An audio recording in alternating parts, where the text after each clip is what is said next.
Dans son appartement londonien impeccablement rangé, Hercule Poirot ajustait sa moustache avec une précision chirurgicale. Une lettre, arrivée par le courrier du matin, reposait sur son bureau en acajou.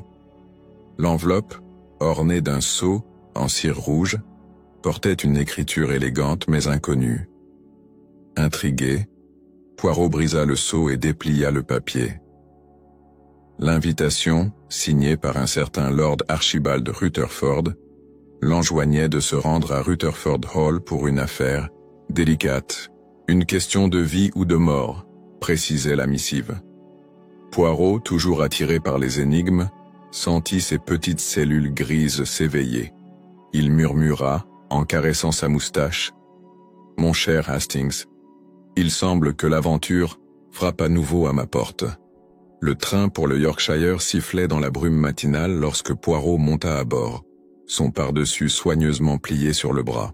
Assis dans un compartiment de première classe, il observait les champs verdoyants défiler, son esprit analysant déjà les maigres indices de la lettre.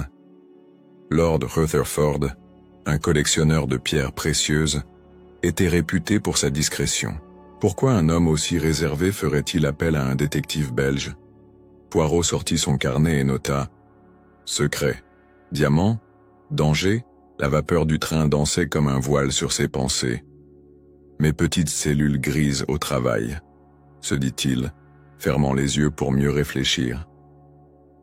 À Rutherford Hall, un manoir gothique aux tourelles imposantes, Poirot fut accueilli par un majordome au visage impassible.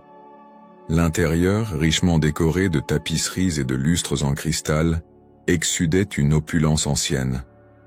Lord Rutherford, un homme aux cheveux argentés et au regard perçant, serra la main de Poirot avec une gravité contenue. « Monsieur Poirot, votre réputation vous précède. J'ai besoin de votre génie. » Poirot inclina la tête, modeste mais alerte. « Expliquez-moi, milord, quelle est cette affaire qui trouble votre sérénité ?» Rutherford hésita puis murmura « Le diamant noir.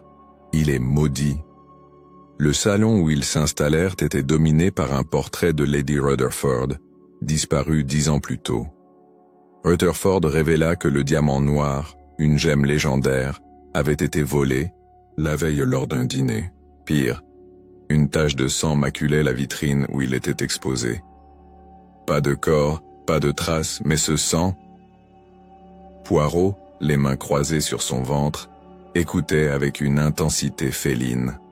« Dites-moi, milord, qui était présent, ce soir-là » Rutherford énuméra sa nièce Clara, son neveu Victor, un joaillier nommé Monsieur Duval, et une mystérieuse invitée, Mademoiselle Élodie Vasseur. Poirot nota chaque nom avec soin. La visite de la scène du crime, une salle verrouillée aux fenêtres closes, ne révéla rien d'immédiat. La vitrine brisée scintillait sous la lumière des chandelles, et la tache de sang, encore fraîche, semblait crier une vérité cachée. Poirot s'agenouilla, examinant les éclats de verre.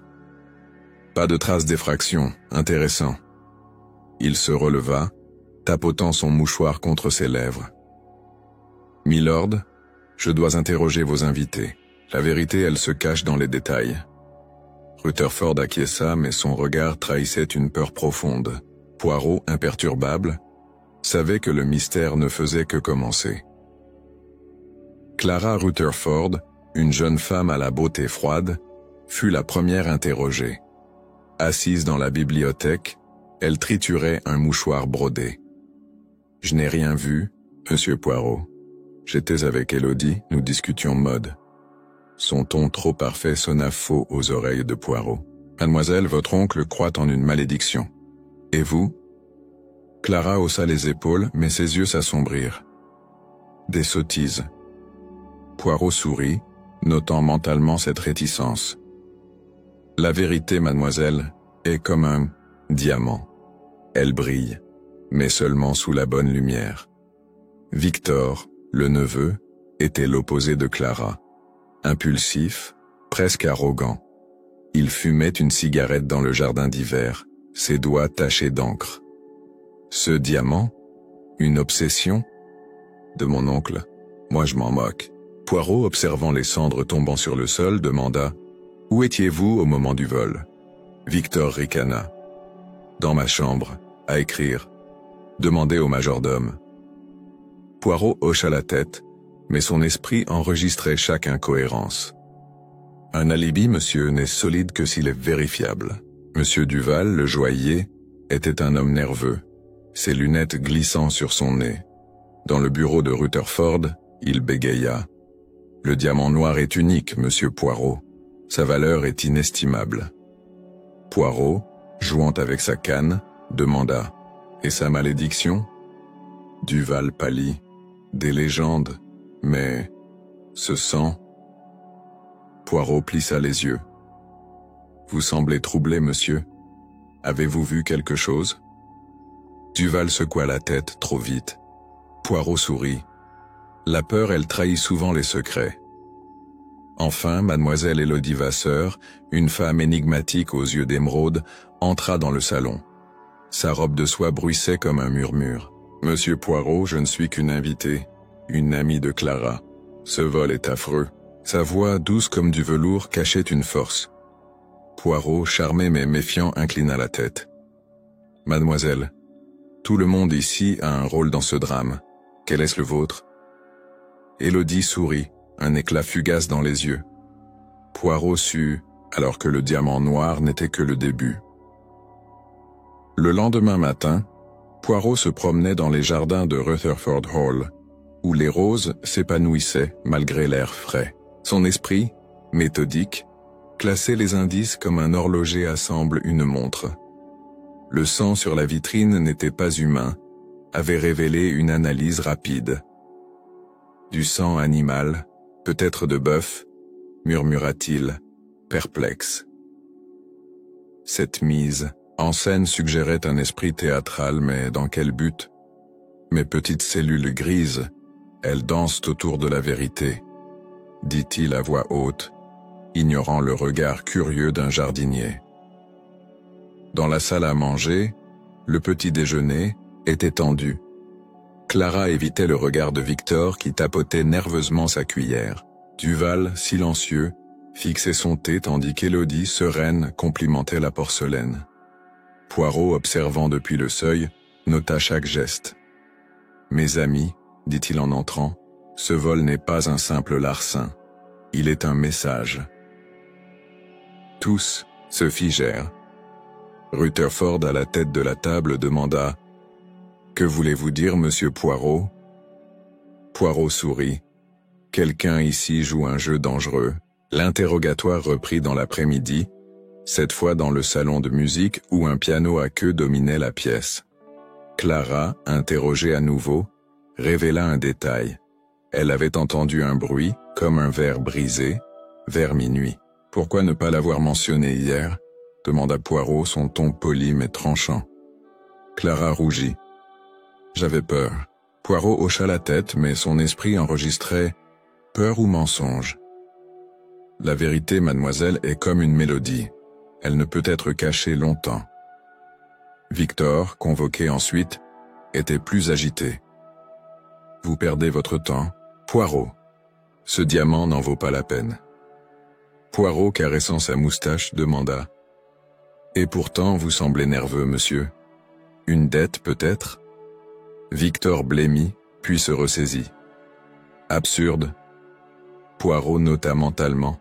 « Vérifiez les finances de Victor. » Un homme nerveux, monsieur, cache souvent plus qu'il ne dit. Victor quitta la Duval, interrogé dans la serre, parla du diamant noir avec une ferveur presque religieuse. Sa couleur, monsieur Poirot, est un mystère de la nature. Poirot, examinant une orchidée, demanda « Et sa malédiction ?»« Des ennemis, peut-être ?» Duval déglutit. « Des jaloux, oui, mais pas ici. » Poirot sourit. « La jalousie, monsieur, est un mobile puissant. » Duval s'essuya le front, et Poirot sut qu'il cachait quelque chose. Élodie, rencontrée dans la galerie de portraits, semblait plus détendue.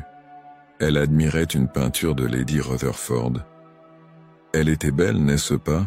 Poirot, observant son reflet dans un miroir, répondit « Comme vous, mademoiselle. Mais la beauté cache parfois des secrets. » Élodie rit, un son cristallin. « Vous êtes perspicace, monsieur Poirot. » Il inclina la tête. « Et vous, mademoiselle, êtes un mystère. » Le majordome, interrogé discrètement, révéla un détail. Une porte de service était restée entr'ouverte la nuit du vol. « Un oubli, monsieur, » s'excusa-t-il.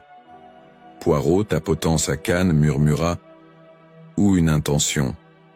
Il inspecta la porte située près des cuisines. Aucune trace, mais un parfum léger flottait dans l'air. « De la lavande », nota-t-il. Élodie portait ce parfum.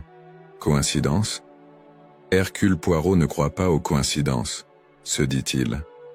Le soir, un dîner formel réunit tous les suspects.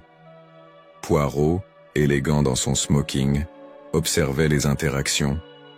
Clara murmurait à Élodie, Victor buvait trop. Duval tripotait ses lunettes, et Rutherford semblait absent.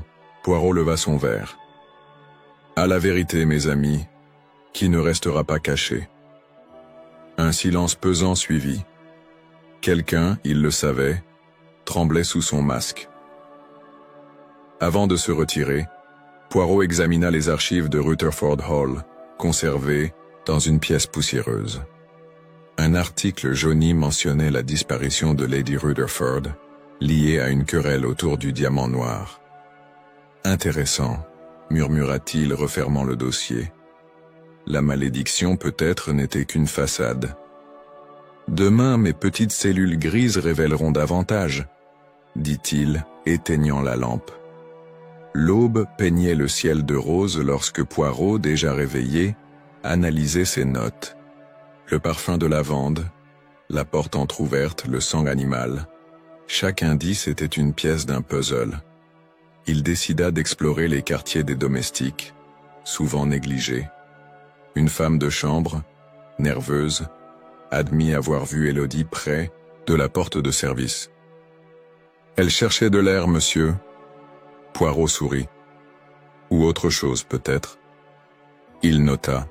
« Élodie, clé du mystère. » Dans la salle des trophées, où des armes anciennes ornèrent les murs, Poirot interrogea Rutherford sur Lady Rutherford.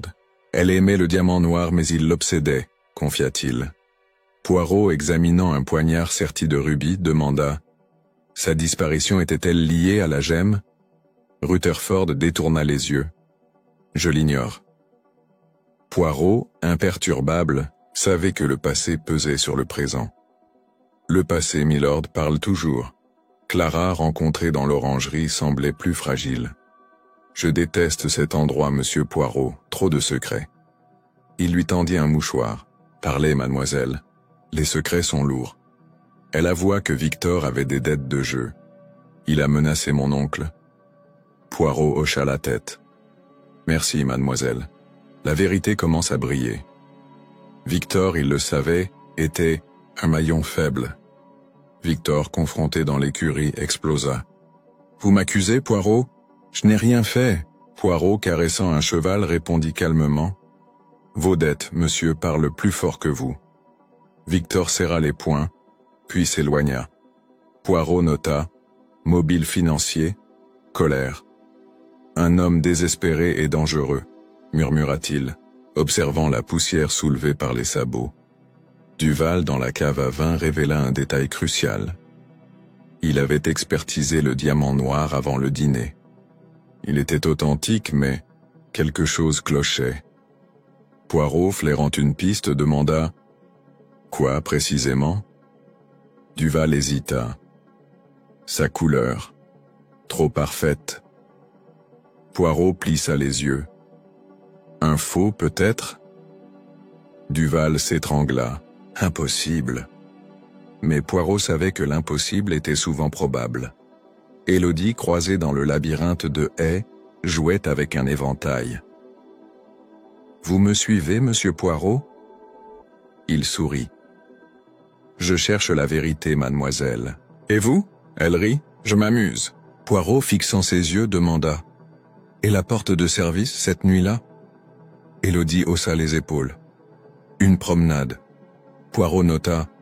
Élodie ment. Mais pourquoi? Une fouille discrète des chambres, autorisée par Rutherford, révéla un indice. Un flacon de sang animal dans les affaires de Duval. Confronté, il bégaya. Pour mes expériences, monsieur. Poirot froid répondit. Ou pour une mise en scène. Duval s'effondra, avouant avoir voulu effrayer Rutherford. Mais je n'ai pas volé le diamant. Poirot hocha la tête. Nous verrons, monsieur. Le soir, une tempête éclata, isolant le manoir. Poirot, dans la bibliothèque, relisait ses notes. Chaque suspect avait un mobile, mais aucun n'expliquait tout. Le diamant noir n'est pas l'enjeu, murmura-t-il.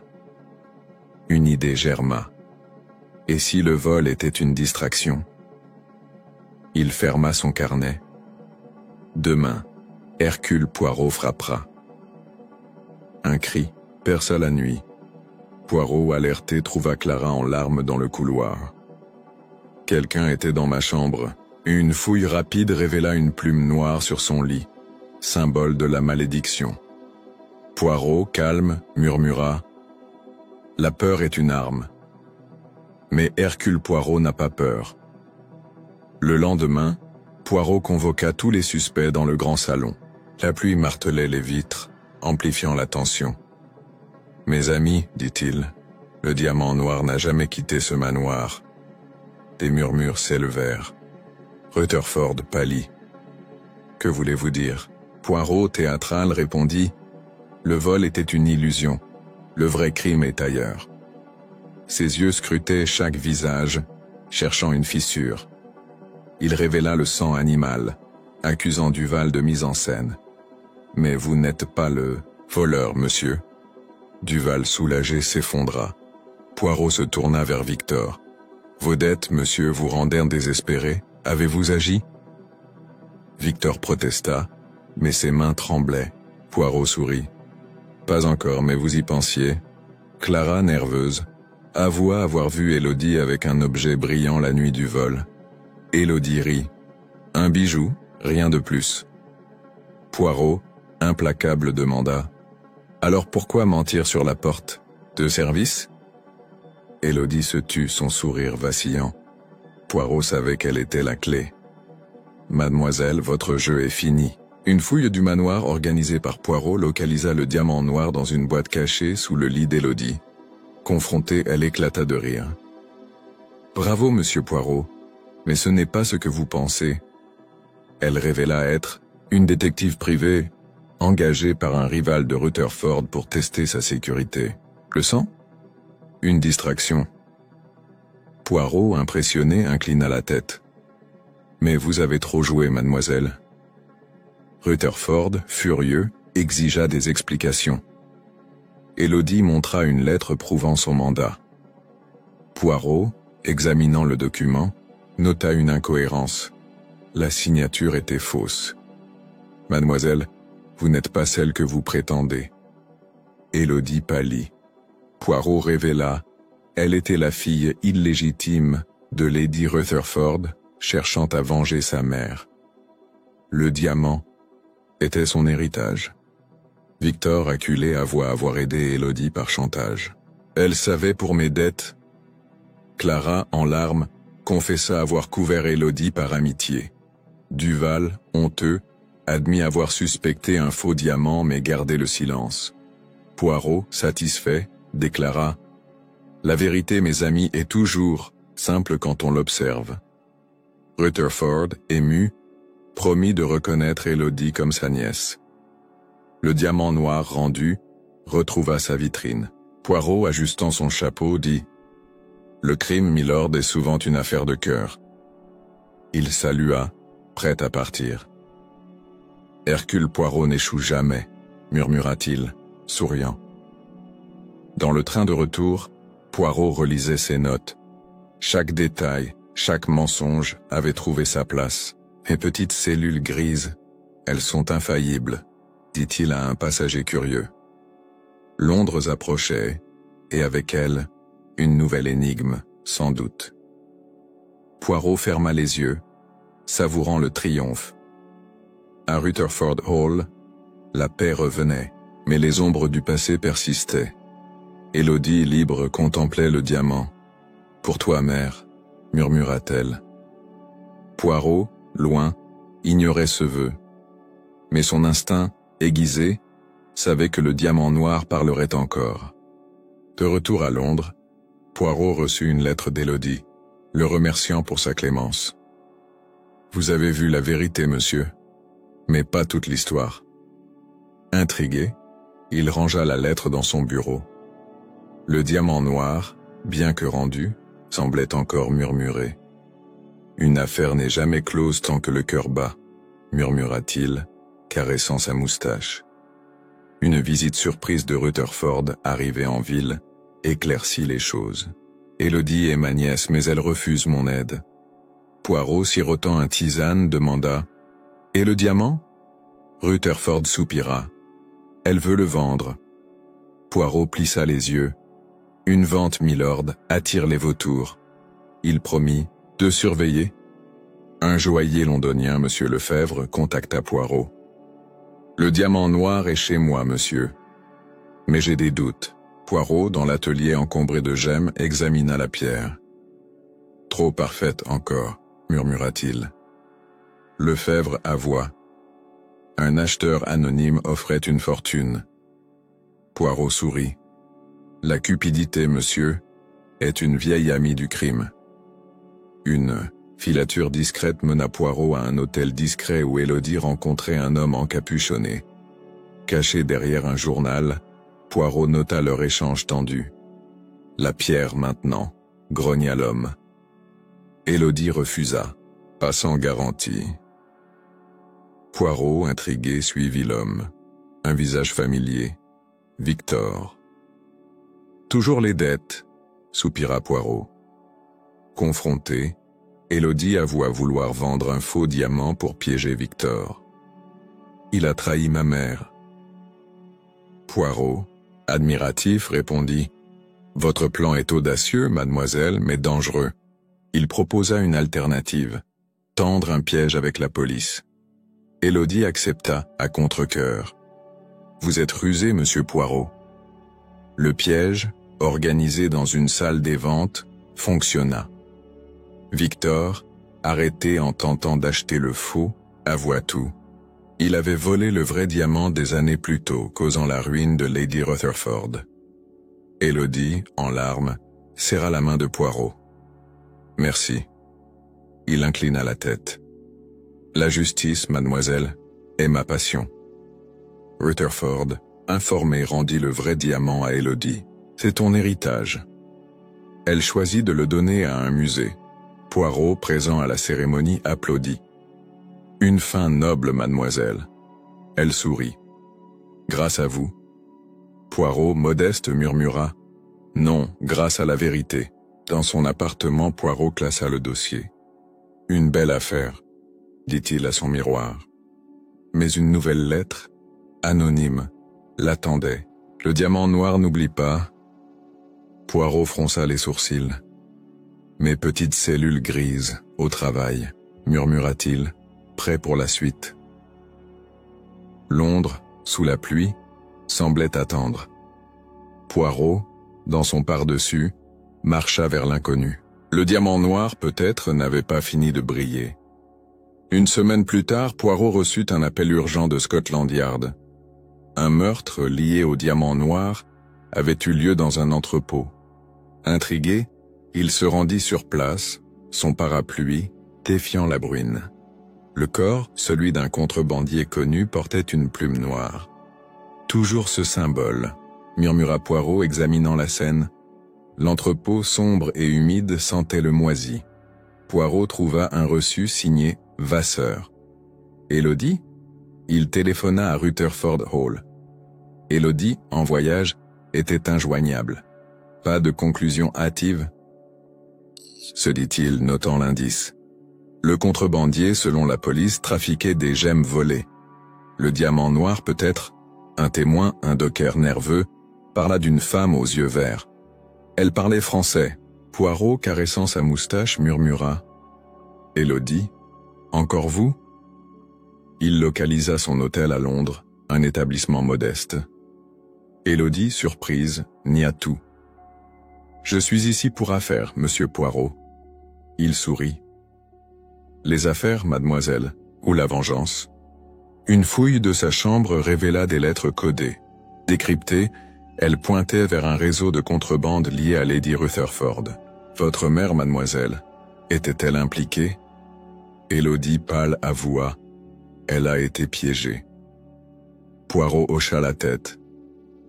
Et vous cherchez les coupables? Elle acquiesça, les larmes aux yeux. Un second meurtre, dans une ruelle, compliqua l'affaire. La victime, un autre contrebandier, portait la même plume. Poirot, sur place, trouva un médaillon gravé LR. Lady Rutherford. Le passé hurle, murmura-t-il. Il convoqua Élodie et Rutherford à Scotland Yard. La vérité maintenant. Rutherford révéla un secret. Lady Rutherford avait découvert un trafic de gemmes et menacé de le dénoncer. Elle a été éliminée. Élodie, furieuse, cria « Et vous n'avez rien fait !» Poirot, calme, intervint. « Les morts parlent, mes amis. Nous les écouterons. » Une piste mena à un baron du crime, Monsieur Grégoire. Poirot, infiltré. Dans un gala, l'observa. Grégoire, arrogant, portait une bague sertie d'un éclat noir. « Un fragment du diamant ?»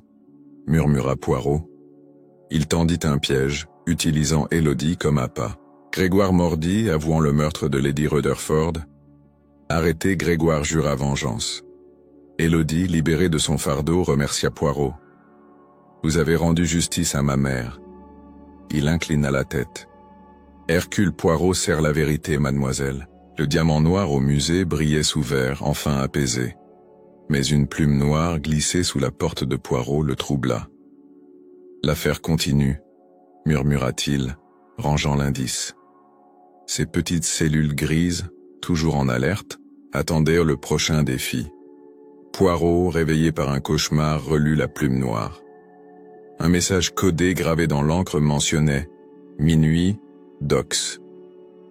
Intrigué, il s'y rendit, son revolver caché sous son pardessus. Les docks, enveloppés de brouillard, respiraient le danger. « Hercule Poirot n'a pas peur », murmura-t-il avançant. Une silhouette l'attendait. Clara, tremblante. « Monsieur Poirot, j'ai menti. » Elle avoua avoir vu Victor avec Grégoire avant le premier meurtre. « J'avais peur de lui. » Poirot, compatissant, répondit « La peur, mademoiselle, est une prison. Vous êtes libre. » Il nota « Victor, traître, Victor, arrêté à l'aube, nia tout. » Mais un carnet, trouvé dans sa chambre, détaillait ses liens avec Grégoire. « Vous avez vendu votre âme. »« Monsieur, » dit Poirot froid. Victor brisé avoua. « Le diamant m'a maudit. » Poirot secoua la tête. « Non, monsieur. Votre cupidité. » Élodie, informée, voulut affronter Victor. Poirot l'en dissuada. « La justice, mademoiselle, est mon domaine. » Elle céda, mais son regard brûlait. Poirot, dans son bureau, reliait les fils. Grégoire, Victor, Lady Rutherford. Mais un nom manquait. « Qui tire les ficelles ?» murmura-t-il. Une lettre anonyme arrivée le soir mentionnait un entrepôt abandonné. Poirot, avec la police, y trouva un hôtel orné de plumes noires. « Un culte ?» s'étonna l'inspecteur. Poirot, examinant une inscription, murmura « Non, une vengeance. » Le nom Vasseur revenait, obsédant. Duval, interrogé à nouveau, craqua. « J'ai aidé Grégoire, par peur. » Il révéla un complot ancien. Lady Rutherford avait été sacrifiée pour protéger le trafic. Poirot, furieux, répondit « La lâcheté, monsieur, est un crime. » Duval, en pleurs, fut arrêté. Poirot nota « Presque fini », Élodie, dans « Un café », confia à Poirot « Je veux oublier. » Il sourit. « Le passé, mademoiselle, est un professeur. Apprenez. » puis vivez. Elle hocha la tête, apaisée.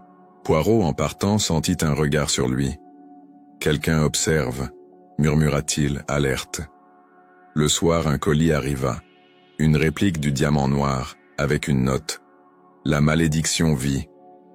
Poirot, imperturbable, rangea l'objet. Mais, petites cellules grises triompheront, dit-il, fermant les rideaux. Londres dormait, mais le mystère veillait. L'aube apporta une certitude. L'affaire n'était pas close. Poirot, prêt, savait que le diamant noir, même au musée, jetait encore ses ombres. Poirot convoqua tous les protagonistes à Rutherford Hall pour une confrontation finale. Le grand salon, éclairé par des chandelles, vibrait de tension. « Mes amis, dit-il, le diamant noir a parlé. Écoutons-le. » Il exposa chaque crime, chaque mensonge, chaque mobile. Les visages pâlissaient. Élodie, accusée d'avoir manipulé Victor, protesta. « Je cherchais la vérité. » Poirot hocha la tête. « Et vous l'avez trouvée, mademoiselle. Mais à quel prix ?»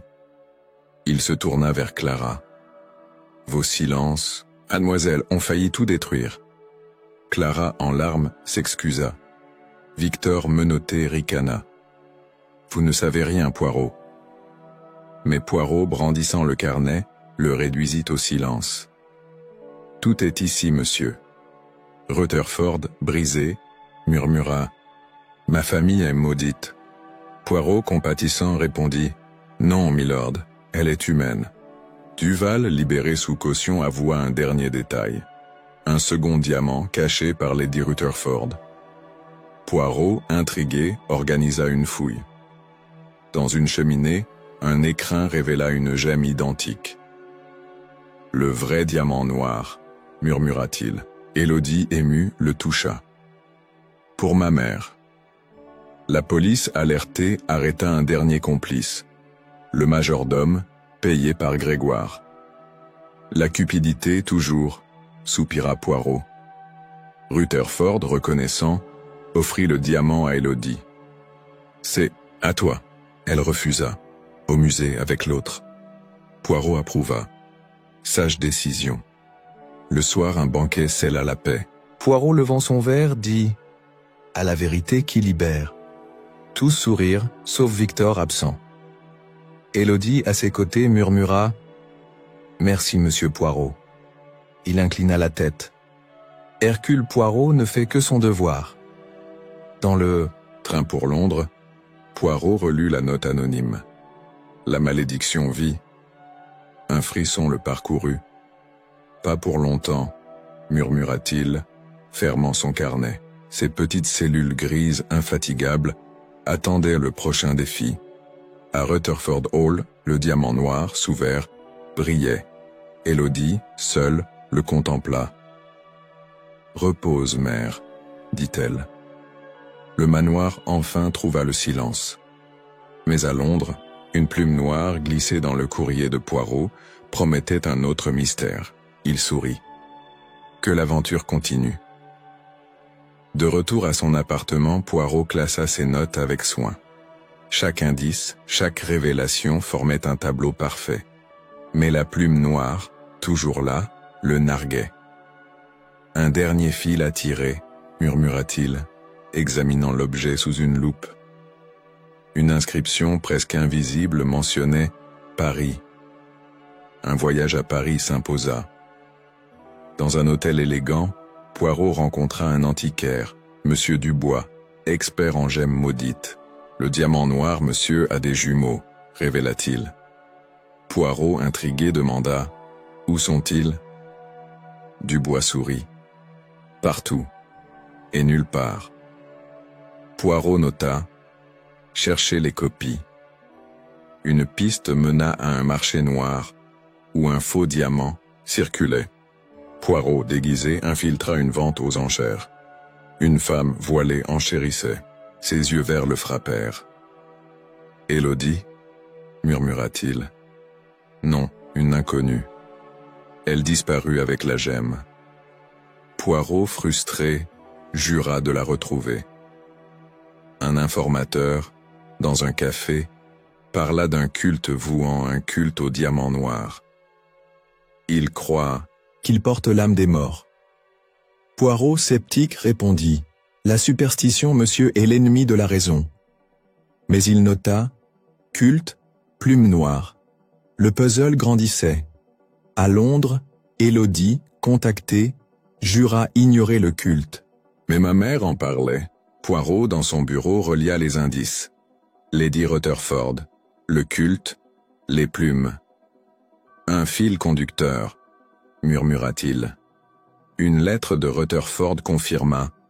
Lady Rutherford avait enquêté sur ce culte. Une descente avec Scotland Yard démantela le culte dans un manoir abandonné. Les membres, masqués, portaient des plumes noires. Leur chef, une femme, était la voilée de Paris. Arrêtée, elle avoua. Le diamant noir est notre Dieu. Poirot, froid, répondit. C'est une pierre, madame, rien de plus. Élodie, présente, reconnut la femme, une amie de sa mère. Elle l'a trahi. Poirot, compatissant, murmura. Le passé, mademoiselle, est cruel, mais vous êtes libre. Élodie, en larmes, hocha la tête. Le diamant noir, au musée, semblait enfin silencieux. De retour à Londres, Poirot reçut une médaille pour son travail. « Un honneur, messieurs », dit-il modeste. Mais une plume noire dans son courrier le fit sourire. « Toujours un mystère », murmura-t-il, rangeant l'indice. La nuit, sous les étoiles, Poirot contempla Londres. Mes petites cellules, grises, elles ne dorment jamais, dit-il prêt pour l'avenir. Le diamant noir peut-être reposait, mais Hercule Poirot lui veillait. L'hiver enveloppait Londres lorsque Poirot reçut une invitation au musée. Le diamant noir exposé attirait les foules. Élodie, présente, serra sa main. « C'est fini, monsieur Poirot. » Il sourit. « Rien n'est fini, mademoiselle. Mais ceci est un bon début. » Le diamant brillait, innocent. Un visiteur, un historien, aborda Poirot. « Ce diamant a une jumelle, perdue en Inde. » Poirot, intrigué, nota. « Cherchez la jumelle. »« L'histoire, monsieur, est une énigme, » répondit-il, caressant sa moustache. Le passé toujours revenait. Une lettre d'Élodie des mois plus tard annonça son mariage. « Grâce à vous, j'ai trouvé la paix. » Poirot, ému, rangea la lettre. « La paix, mademoiselle, est le plus beau des diamants, » murmura-t-il, fermant son bureau. Un dernier indice, une plume noire dans un livre, le troubla. « Un adieu » le demanda-t-il. Il la brûla, décidé à clore l'affaire. « Hercule Poirot triomphe toujours », dit-il souriant. Le feu crépitait, comme un point final. À Rutherford Hall, Rutherford, vieilli, contemplait le portrait de sa femme. « Tu avais raison, ma chère. » Le manoir calme respirait. Élodie, loin, vivait. Le diamant noir au musée attirait les regards, mais plus les malédictions. Poirot, dans un café, lut un journal. Un vol de gemmes, à Paris. « Mes petites cellules grises, au travail », murmura-t-il, fermant le journal. Une nouvelle aventure l'attendait. Il ajusta son chapeau prêt. Londres, sous la neige, brillait. Poirot, dans son pardessus, marcha vers l'inconnu. « La vie, mes amis, est un mystère délicieux, » dit-il à un passant. Le diamant noir loin reposait, mais Hercule Poirot, lui, vivait. Une plume noire emportée par le vent dansa dans l'air. Poirot ne la vit pas, mais son instinct, aiguisé, savait. Toujours un défi, murmura-t-il, disparaissant dans la brume. Le monde plein d'énigmes l'attendait, et Hercule Poirot